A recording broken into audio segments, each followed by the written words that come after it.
It's March 1984 in Japan, and Hayao Miyazaki's legendary career in animation has just been secured. It all started a couple years prior, writing and illustrating a serialized story in a monthly magazine on the condition that it wouldn't be turned into a movie. But when they approached him to make a 15-minute short, he counter-offered a much longer project, and so Nausicaa of the Valley of the Wind acquired its own adaptation for the cinema. It wasn't Miyazaki's first time directing, but it was his first film based on original work, and its success would fund the creation of Studio Ghibli the following year. So what's so special about it that it kickstarted this widely beloved film studio, aside from the fantastic and very 80s score? Nausicaa of the Valley of the Wind follows the story of a young woman in a post-apocalyptic world, fighting for peace in a toxic ecosystem and political landscape that seems bent on destroying itself and everything with it.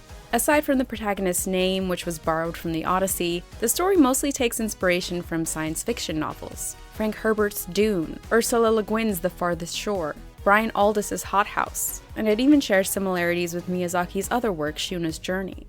Like we've come to expect from Ghibli, it's both vibrant and subdued, hopeful and melancholic, and touches on nuanced aspects of the human condition. But the film's overall philosophy is a far cry from where Miyazaki took it in the manga. He somewhat regrets the movie's relatively optimistic ending. ただ、映画の終わりにそういうカタルシスがあったことは事実ですが、できるだけカタルシスのない映画を作ろうとその後いろいろ努力してるもんですから、そういうつまり一番楽観的に見えるのかもしれません。If Nausicaa the movie is underrated, the manga is even more so. It wasn't even close to complete upon the film's release. The film ending actually takes place on page 207 in the nearly 1,100-page epic. Miyazaki poured his soul into each page for 12 years, the longest he spent on a project to date. It's arguably the most Miyazaki work out there, full of his dynamic and detailed illustrations, his signature style and impressive world building, his philosophical musings. He considered it an outlet for darker themes as he worked on Ghibli films simultaneously, infusing it with his evolving ideals and using it as a means to explore his own often contradictory values. Because of this, at times it's hard to make sense of. He basically made it up as he went along, saying, quote, "The writing process was such that it looks that way, so let's go that way. I continued working, telling myself such lies as, it'll work out eventually, the magazine will go out of business before that. From the beginning to the end, I ended up writing a whole lot of things I couldn't understand." This makes sense, as I had a hard time wrapping my head around a couple bewildering reveals near the conclusion. Still, I feel it's worth the deep dive. I've mentioned before that Miyazaki seems to welcome contradiction, and the idea that human beings will always live with internal and external conflict, but they will live in spite of it. The essence of his work seemed to reside somewhere within that dissonance. The Nausicaa manga is no different and is perhaps the best example of it in his entire catalog. Upon deciding its ethos, he said he sought to offer a sense of liberation to present-day young people who, in this suffocating, overprotective, and managed society, find their path to self-reliant independence blocked and have become neurotic. Nausicaa of the Valley of the Wind is set on Earth during humanity's twilight era. A major theme of this work is the manner in which people engage with the nature surrounding them and upon which they are dependent. Can hope exist even during this twilight era? If I am to fund hope, what perspective is needed? In this version of our world, the Industrial Revolution has come and gone. The 7 days of fire carried out by man-made god warriors nearly wiped all the planet's inhabitants off its face 1,000 years ago. While this definitely could be interpreted as contrasting the 7 days of creation in the Book of Genesis, there's no doubt the god warriors are meant to represent nuclear weapons, with their deeds resulting in nuclear holocaust. What we're left with is a disturbed, disrupted land with humanity on the brink of extinction, as an uninhabitable jungle continues to spread across the land via its toxic airborne spores. This sea of decay, also called the Sea of Corruption, was inspired by the environmental disaster at Minamata Bay in Japan. From the 1930s through the 60s, an industrial plant in the area polluted the water with chemical waste, causing disease and deformities in the local population. Although the fish populations interestingly endured. Thus, Miyazaki turned this story of poisoned water into one of recovery and adaptation. Instead of a charming and helpless nature, it's a forest on the offensive, and it's pushing the last human settlements to the very edges of the land. Nausicaa's mentor, Lord Yupa, explains, "Old life forms have given way to new many times in the history of this planet, but those transitions were gradual, the work of slow ecological shifts. The plants and insects of the Sea of Corruption are different. The life forms of the forest almost seem bent on destroying the plants and animals of the old world. Priests say it's God's punishment for our pollution, but can that really be so?" The environmental messaging is unmistakable, and you'd be hard-pressed to find a Miyazaki film that doesn't at least allude to his love of nature. He often tries to depict it as a powerful, autonomous force, a force we can never truly ignore, for not only can it be volatile, we'll always be dependent on it in one way or another. In Nausicaa's homeland, the Valley of the Wind, the community works with nature to live.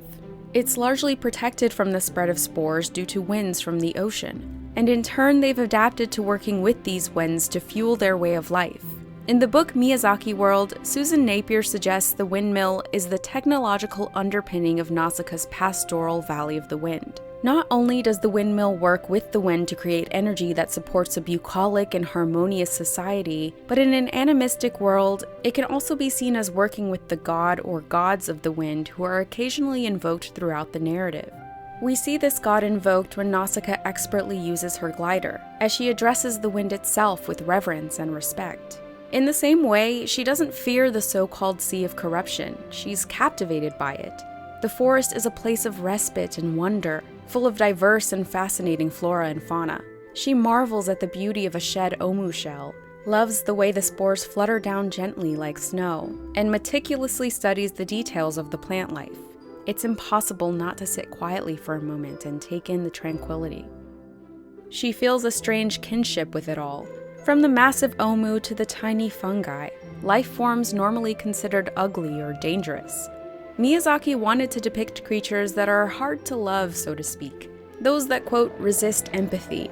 モデルというのはこんな小さなダンゴムシって僕は庭にいるこの小さなダンゴムシが触ると丸くなるあの虫が好きなんで He once wrote, "We see birds that harm humans as harmful and those that are useful to humans as useful. It's all arbitrary. The impression we have of a landscape changes depending on the emotions of the person viewing the landscape." In this case, the person viewing it is Nausicaa, one of the most compelling characters in his filmography. Like Miyazaki, despite recurring anger and thoughts against humankind, she isn't a total misanthrope. She treats all living beings with compassion and mercy and feels herself a part of every community, a sense of unity eventually symbolized even by her clothing. Quote, "A girl from the Valley of the Wind puts on a Dorok dress, dyed for her by the Omu, and prepares to depart in a Tolmekian warship. I can't help but feel that I'm not alone. It's as if all these people are watching over me." Many would take advantage of the messiah-like status she later acquires, but she asserts she's only human. She can still be spiteful, doubtful, full of rage.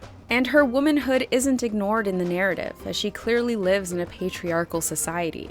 There's never been a female leader in her town, and many, including her father, the chief, lament she wasn't born a boy. Others still are shocked to see a female pilot. Nausicaa appears unfazed by these common remarks. For her, part of being strong is being sensitive and vulnerable. She can be combative and stabby too, but she also cries often, shouts frantically, frolics joyfully. These qualities don't detract from her power, they help sustain it. In that vein, she's also a nurturing Mother Nature figure. She has sharp intuition and psychic abilities, including telepathy and premonitions, is abundantly patient and kind, and lifts up people and animals alike. She helps a dying man spit out his poisoned blood, feeds a baby like a mother bird would, cares for orphaned children from ravished towns, despite others' insistence of its pointlessness. In the manga, the Omu even speak with her telepathically. They tell her they knew she'd come one day, and that the race of all the plants and animals in the forest are as one. Each of us in the whole in each of our hearts, speaking across time and space. It seems she understands this connection more than anyone. For all these reasons and more, she's adored by most and feared by the rest. In this god-forsaken land, there's no one who embodies the spirit of life and living the way Nausicaa does. It's soon revealed she's researching the Sea of Decay in secret, and has discovered that when the plants are given clean air and water, they don't grow to be toxic. When she later falls through quicksand in the forest, She realizes that the plants are actually purifying the soil, that the whole forest is a process of purification of the land. The forest may have been inspired by mycoremediation, a process that uses fungi to help clean contaminated ecosystems. An article on Nature and Asian pluralism in Miyazaki's work suggests the Sea of Decay in Nausicaa is not just a toxic wasteland. It's teeming with life forms, including insects and microbes, that are propelling a new phase of evolution. Decay, which appears to our ordinary human eyes as death and destruction, is actually a highly fertile and creative process at the microscopic level. The Sea of Decay epitomizes these two seemingly opposing but in reality completely intertwined forces of nature. But note, there's nothing growing or living in the purified place. All that's here is the sand left after the process and the petrified remains of toxic trees long since dead. Nausicaa asks herself, what good is a lifeless world where even the insects can't live? It doesn't bode well that another natural disaster is on the horizon. Daikaisho means the great wave of the sea, referring to events where the Sea of Decay boils over and rapidly spreads to cover more land.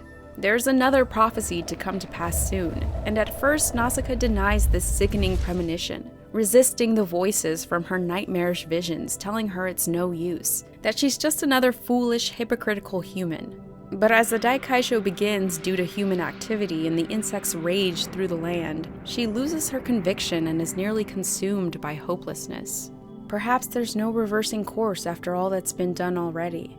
She thinks to herself there's no way to stop humanity's foolishness, that we are a cursed people, the ugliest of all creatures doing nothing but harm to the earth. Nausicaa then realizes the insects aren't angry. Their onward march isn't meant to wage war against humanity.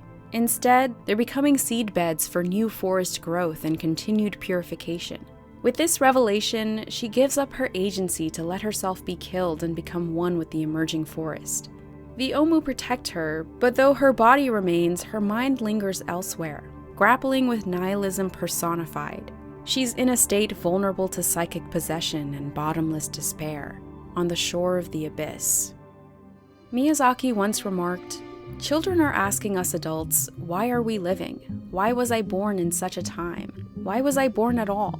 To these queries, adults respond, "You'll lose out if you're concerned about that, or if you do this, you'll gain an advantage."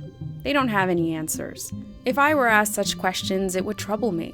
That's because I don't have any clear answers. Unless we stop speaking in terms of advantages and disadvantages, we can't be persuasive. The rationale of the grown-up world is no different from playing the money game. The falseness of this structure has been exposed for all of society, including the countryside. What's more, our current situation will likely become more merciless as economic slowdowns exacerbate the disquiet people feel.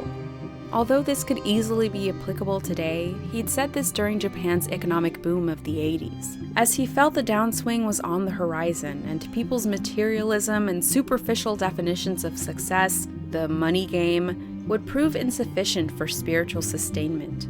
Miyazaki is known for his depictions of calm, bucolic landscapes, a comforting alternative to the fast-paced urban environments many in his country had grown accustomed to. The pastoral settings and slow-paced sequences are meant to remind us of a time when life was simpler. At least, simpler in the sense people had to live in the moment and were more connected with the natural landscape, and each other. In his view, our relationship with nature was more symbiotic and balanced. Whereas after rapid industrialization, plundering and exploitation became the norm. Near the end of Nausicaa's spiritual meditation, with the help of the forest people who live within the Sea of Decay, she envisions what the forest looks like on its other uninhabited side. Here, the soil was purified long ago, and the world as it once was is coming back to life. There's grass and birds and trees. One can breathe freely and feel the wind on their face. The companion she brought with her to this place runs off into the distance, finally at peace. More on him later. Though it's clear this untouched land is regarded as though it were heaven itself. These few panels are some of the most moving in the entire series. But it's a heaven Nausicaa refuses to stay in. Not only does she find herself emotionally tied to every individual living thing on the other side of the forest, she feels humankind isn't ready to live in this new world just yet. Symbolically, she accidentally steps on a flower and apologizes for having trampled it. She says how wonderful it would be to live here with everyone free of the poison and miasma. But if the people found out now, they would begin to believe again that they are the masters of the world. They would eat up this newly born fragile land and do the same thing all over again. In 1,000 years or more, you'll spread and grow. And if we can survive, become a little smarter, then we can come join you here. There's a bit of Miyazaki's cynicism shining through again, as Nausicaa still seems to believe the natural world would be better off without humans. You can hardly say she's wrong, especially since this isn't just a story about nature, it's also a story about war, and how the two intersect. After all, following the previous Daikai show, more people died in the subsequent battles for land than they did during the expansion of the forest. You'd expect much of Nausicaa's narrative to take place in the forest she loves so dearly, but the recently declared war makes this impossible. As she comes to know each human community intimately, she naturally detests the war, believing these empires are just rushing down the path to self-destruction. She encounters scores of refugees throughout her journey, and plenty of even unluckier souls. She's even compelled to join forces on the battlefield in exchange for releasing civilians. Miyazaki's depictions are graphic, panels upon panels of corpse piles and torture and other endless horrors. He doesn't shy away from war's horrific and all-encompassing nature, hatred breeding hatred, no real victors, and the somber assertion that it's a mistake to believe war only happens to other countries. There are two main human territories left in the region, the Tolmekian Empire and the Dorok Principalities. The former is ruled by a king, and his 3 sons are invading the Dorok Principalities on separate fronts, advancing across the territory, pillaging villages, and acquiring new slaves to add to the empire's dwindling population. While the empire mostly resides in a peninsula, it has vassal states in the periphery, including the Valley of the Wind and Pejite. These settlements are allowed to live autonomously in exchange for their allegiance, meaning offering resources and soldiers should the empire need them. As we saw in the film, Pejite was raided by Princess Kushana's forces for refusing to hand over a dormant god warrior they found buried beneath the earth. In my opinion, Kushana is as compelling a character as Nausicaa, since they're essentially 2 sides of the same coin. They grew up under vastly different circumstances, but they're both fiercely loyal and inspire loyalty in return, have sad mom backstories, and are underestimated by their leader fathers. Kushana's mission in the Sea of Decay is more of a seemingly impossible side quest. She's not taken seriously enough for a genuine assignment, or even an appropriately sized unit. Much of this is due to her father and half-brothers trying to eliminate her from vying for the throne, and much of Kushana's ambition stems from wanting vengeance against them for what they did to her mother. But her passionate loyalty remains her central character trait. She cuts off her hair in honor of her fallen comrades, carries the wounded to safety, and although meat is a precious commodity, she orders that Nausicaa's horseclaw be buried with honors for having ridden in battle. For good reason, she feels responsible for the lives of those under her command, and unlike her family, she doesn't treat her soldiers as expendable. Despite their differences, she and Nausicaa seem to share something at their core. At one point early in the story, after having killed one of Kushana's imperial guards, Nausicaa finds herself struggling with inner turmoil. She describes a burning hatred inside herself that she might not be able to control. This anger exists within Kushana too. The main difference is where they aim their hatred, and the intensity with which they embrace it. Kushana's been hardened by the dangers she faced in her upbringing, making her apathetic to others' plights. This only further enables her desire for revenge, as little other purpose occupies her mind. After her oldest brother dies, but not by her hand, she's left with an overwhelming sense of emptiness and realizes the futility of her aims. Quote, "There's not much difference between being at the mercy of desire and being a prisoner of hatred."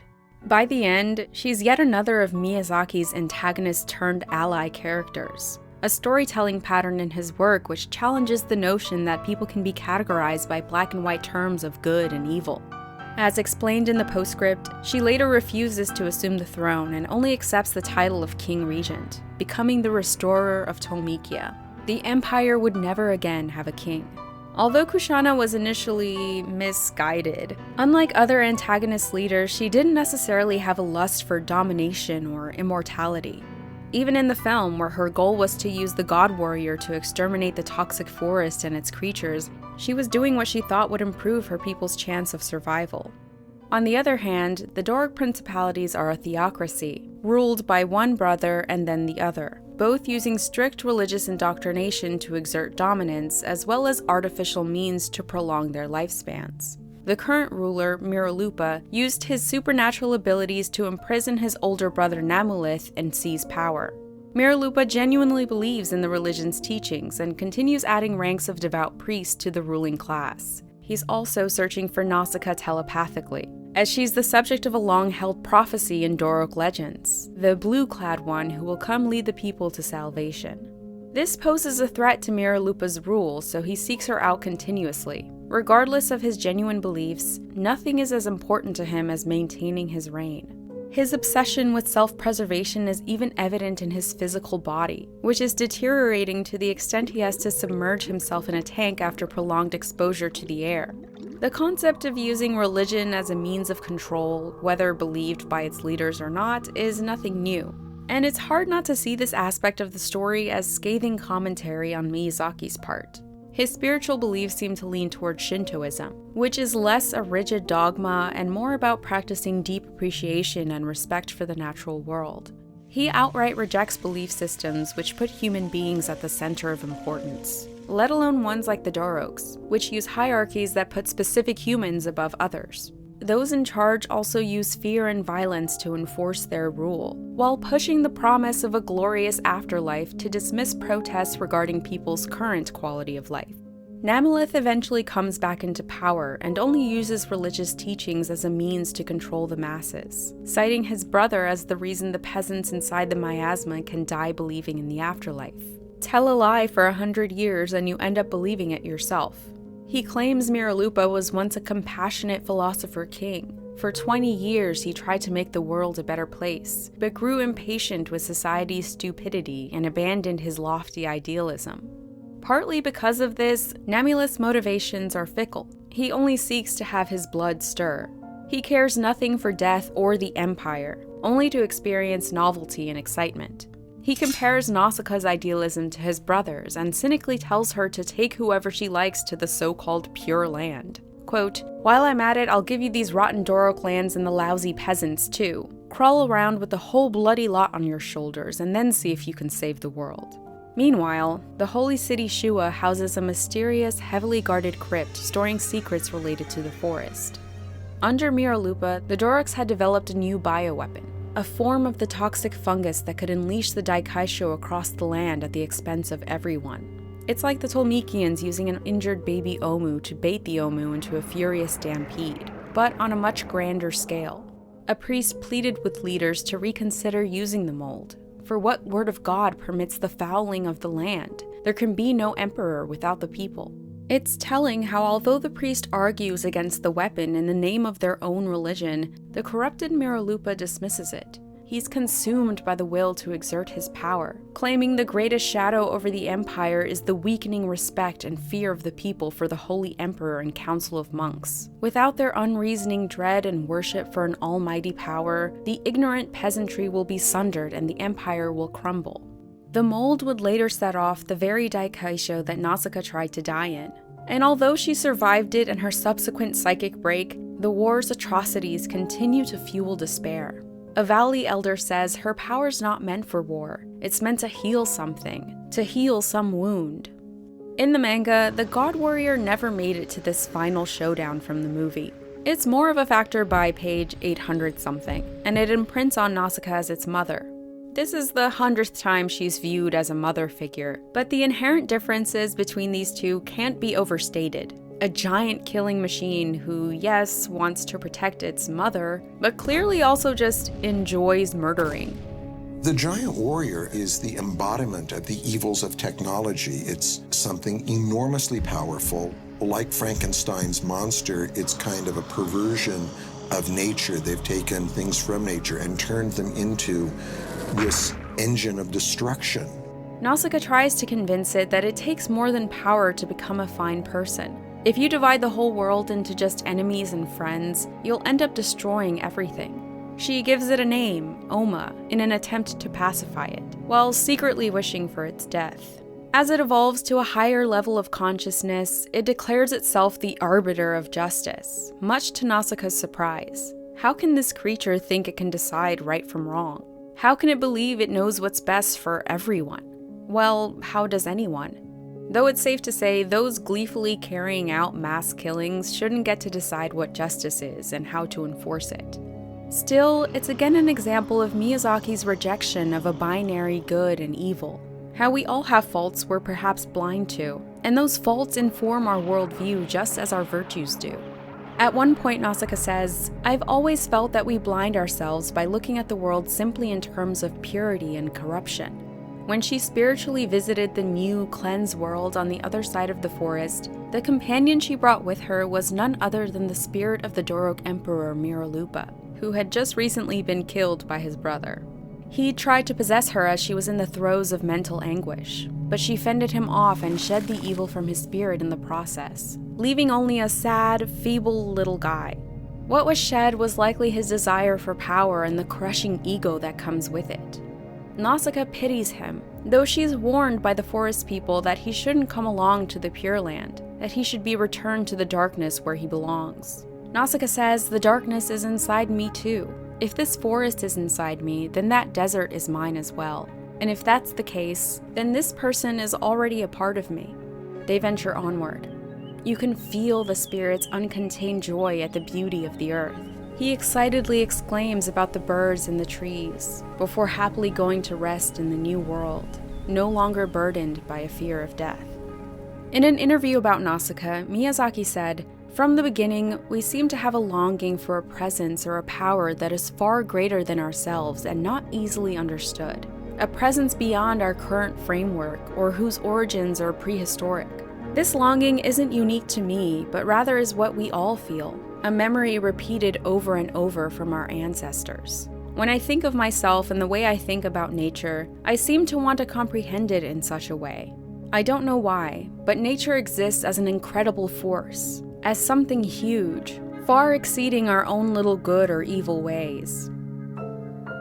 As Nausicaa and Oma head to Shua to seal the doors of the crypt, to keep in whatever's inside, they come across a mysterious person who carries Nausicaa to a secret, unpolluted garden. Its air and water are pristine. Its grounds are tended to and contain a multitude of friendly animals. Nausicaa takes a refreshing bath, eats perfect fruit, listens to soothing piano music in a grand library. She soon starts to forget her goals and responsibilities, tempted to stay in paradise before ultimately trying to escape.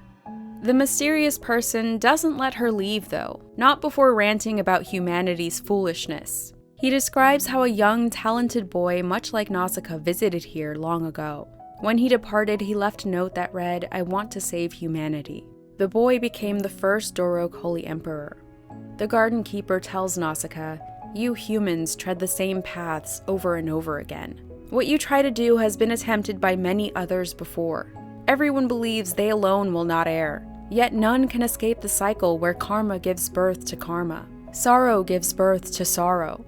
Interestingly, he seems to be echoing Nausicaa's sentiments during the Daikai show.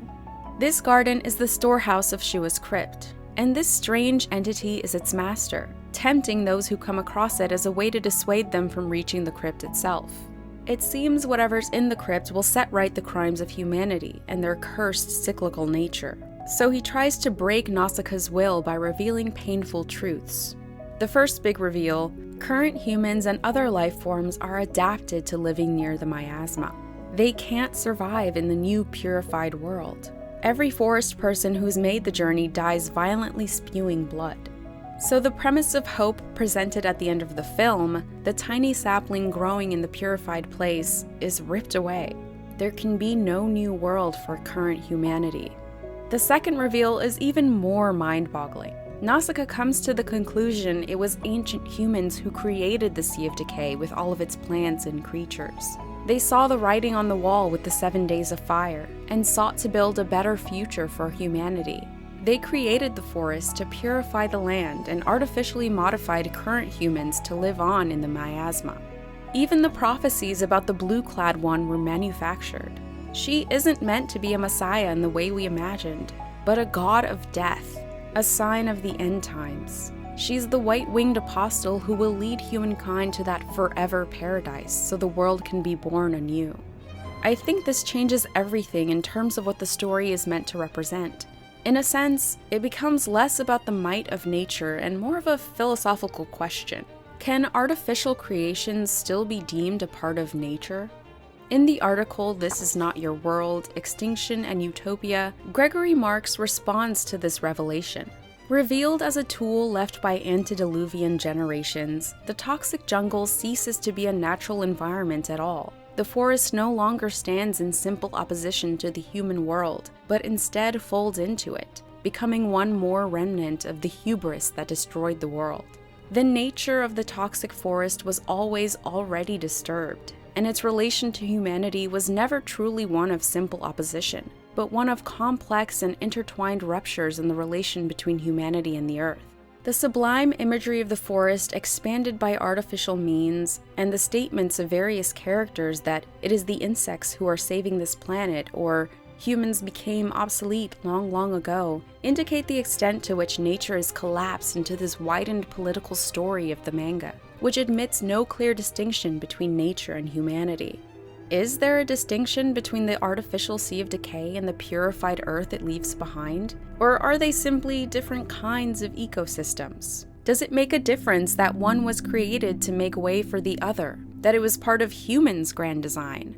In which case, does human intervention automatically make something unnatural? And where is the line drawn? Nausicaa describes this ecosystem with a goal's existence as contrary to the laws of nature.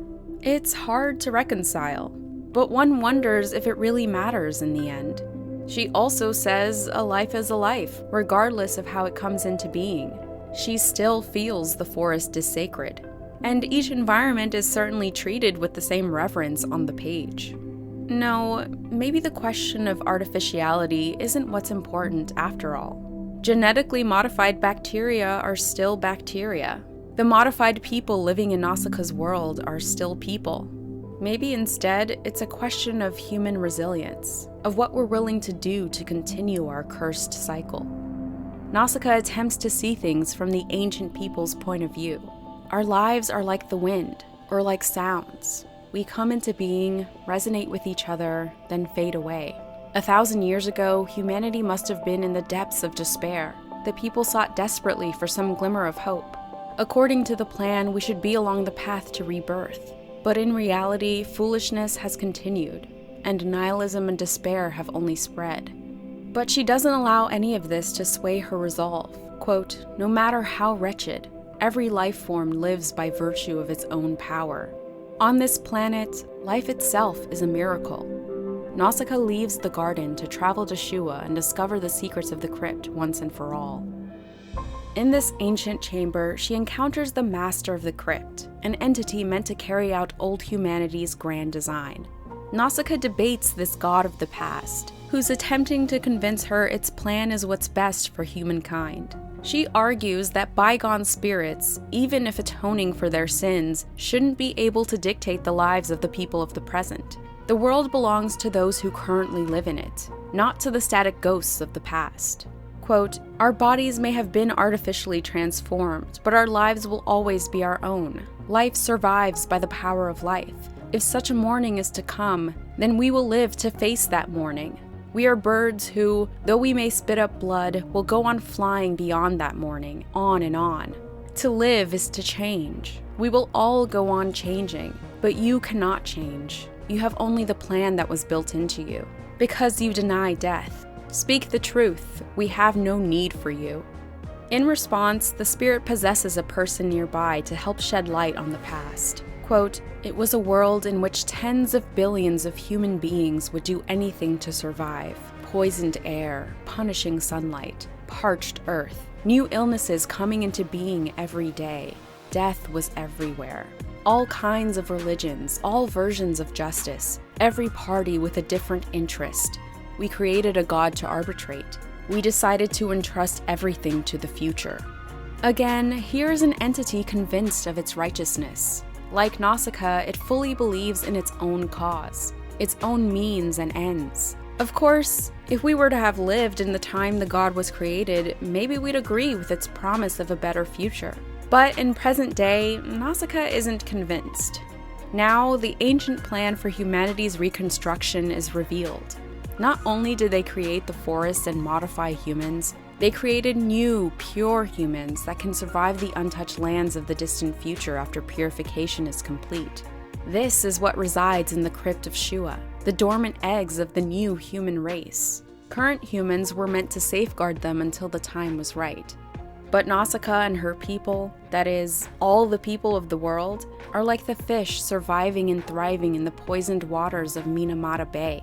Both are stories of adaptation and resilience, living on throughout the changing environment. If her people could endure their toxic surroundings for this long, maybe there's hope for them yet. The debate continues furiously, and it's as though Miyazaki is confronting his two sides of thought, pitting them against one another, fleshing them out, making plain their logic and faults. Nausicaa insists that suffering and tragedy will not disappear in a purified world. They're part of humanity, yet a world of suffering still contains joy. But an unchanging, artificial god of purity can know nothing about that. It can know nothing of what it means to live and be alive. Miyazaki is often half-jokingly referred to as a misanthrope, since he seems to hold a level of disdain for human beings and in many ways prefers nature's transparency and simplicity. This attitude may have evolved during the collapse of the Soviet Union in the early 90s, when Marxism started to sour for him as a promising ideology. The subsequent Yugoslav wars shook his stance even further. As he wrote, "The more I hear about Yugoslavia, the more I am upset by the fate and short-sightedness of human beings and the senselessness of ethnic nationalism." He began to reject anthropocentrism in general. Humans aren't the centers of the universe, and our deeds amount to little in the endless scope of time. That isn't to say he threw his hands up in defeat, resigning himself to the idea that nothing matters, so why bother? Instead, he adopted what he called Yoshie Hoda's form of transparent nihilism. Worrying about the fate of the world doesn't lead to solutions, Miyazaki said in an interview. After all, Buddha worried, Confucius worried, Shinran worried, everyone worried. And we will likely continue to worry in the future. So we should all worry according to our own abilities. If we can live like that and be moved and be kind, rather than giving up in desperation, wouldn't that be the best? With this outlook in mind, he accepts things as they are while striving for better in the face of it all. Quote, "I always try to start from the assumption that humans are foolish. I'm disgusted by the notion that man is the ultimate being, chosen by God. But I believe there are things in this world that are beautiful, that are important, that are worth striving for." In that vein, Nausicaa's love of life has only strengthened in the face of death and tragedy. Both she and the old god have hurled accusations of nihilism against the other. Perhaps they each bear their own form of it. It asks her if she then believes efforts to rebuild should be abandoned, for without its grand design, humanity would go extinct. Because of this, it suggests her plans for current humanity to go on living is nihilism, nothingness, that history will remember her as a devil. Nausicaa is an enemy of hope, a dangerous darkness, and life is light. She challenges this view. You are wrong. Life is the light that shines in the darkness. All things are born from darkness, and all things return to darkness. If you are light, then we do not need light. We can know the beauty and cruelty of the world without the help of a giant tomb and its servants, because our God inhabits even a single leaf and the smallest insects. It's little surprise that Nausicaa comes out the victor, but not without questionable ethics. She orders Oma to destroy the crypt, purging the pure human eggs in the process. Not only has she essentially become a mass murderer, since a life is a life and all, she may have just secured humanity's extinction. They can scarcely endure the toxic miasma of the forest, nor can they withstand the pristine air of the purified lands. She hopes there's a way to overcome, to live and adapt to the new environment. But there are no guarantees. Either way, the world will keep turning, with or without them. As she told the crypt's keeper, extinction has long since become a part of their lives. Marx writes, "The dissolution of the binaries of good and evil and the abandonment of any simplistic moral system are, Miyazaki suggests, the prices willingly paid to achieve a truly non-anthropocentric worldview, even to the point of accepting extinction as one valid outcome among many. Still, Nausicaa shudders at the horror of what she's done. She'd once said perhaps humanity can become smarter in 1,000 years and live in the Pure Lands. Were her victims, after all, the more enlightened people she spoke of? The ones meant to live in the new, clean world? Racked with guilt, she admits the artificial humans were to have been a peaceful, intelligent people, not violent like us. The Tolmekian king, who's also here by the way, laughs and replies, "Can such a creature be called a human being?" So many things may happen as the times get tough, Miyazaki has said. The world goes to pieces, and the average temperature rises. There are, of course, things that go wrong due to such events. But if we take the perspective of the human race, we have survived and lived on through those times over and over again. That is the only way to look at history. Ultimately, I think Miyazaki believes in the garden keeper's point of view. As time marches forward, humanity continues in their absurdity, their petty cycles, forever repeating their mistakes. This cycle is irrational and perhaps meaningless, yet Nausicaa seeks to resume it, maybe for nothing but to preserve current humanity's agency over their own destiny. The promise of utopia is not only an impossibility, but a distraction. There will always be hardships, but our will to go on living shouldn't be contested. She keeps the crypt secrets to herself as she's rescued. This plan was the old world's way of building hope for tomorrow. Now Nausicaa and her people must forge their own path. They must live.